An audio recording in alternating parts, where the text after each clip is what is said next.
Hello, everyone, and welcome to the lecture series on one of the most important essays in modern literary criticism, T.S. Eliot's Tradition and the Individual Talent. This is lecture 1, and we will focus on the first part of the essay, where Eliot redefines the idea of tradition and introduces the concept of historical sense. Before we begin, let's remember who Eliot was. T.S. Eliot was a poet, playwright, and a literary critic. He was born in America, later became British citizen. He is famous for The Wasteland, the love song of J. Alfred Prufrock, and Four Quarters. He was awarded with Nobel Prize in Literature in 1948. But today, we'll talk about critical ideas, which have shaped the way we read and interpret literature today. What is tradition? Eliot begins by challenging the way many English critics and poets understand tradition. Tradition was often seen as something old, outdated, restrictive. People preferred what was new, fresh, and individual. The word tradition was used in a negative sense, as in the poet is too traditional is equal to boring.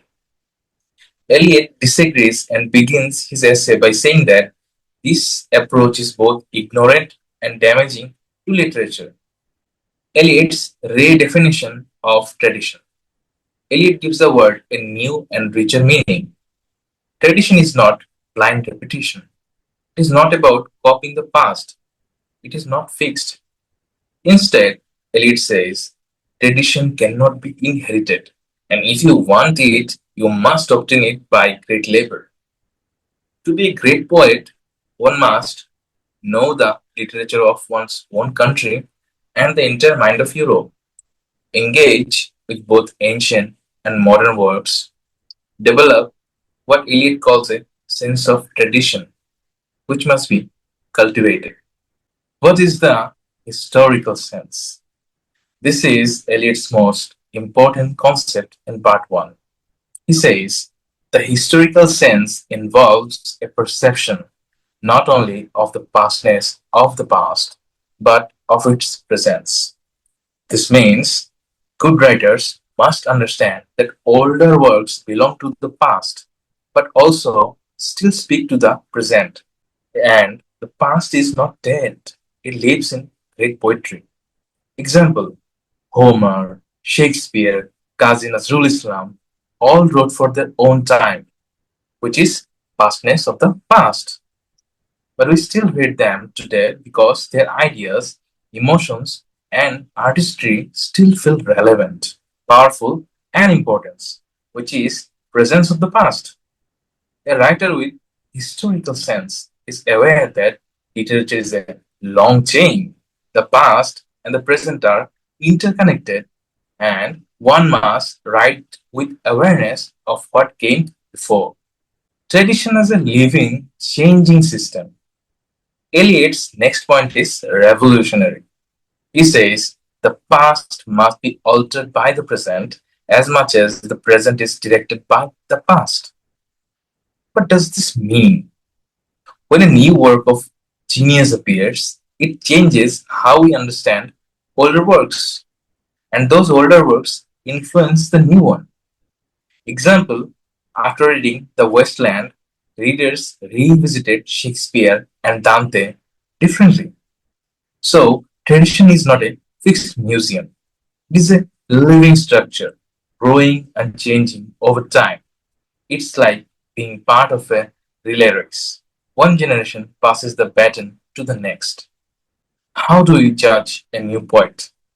Eliot says, no poet, no artist of any art has his complete meaning alone.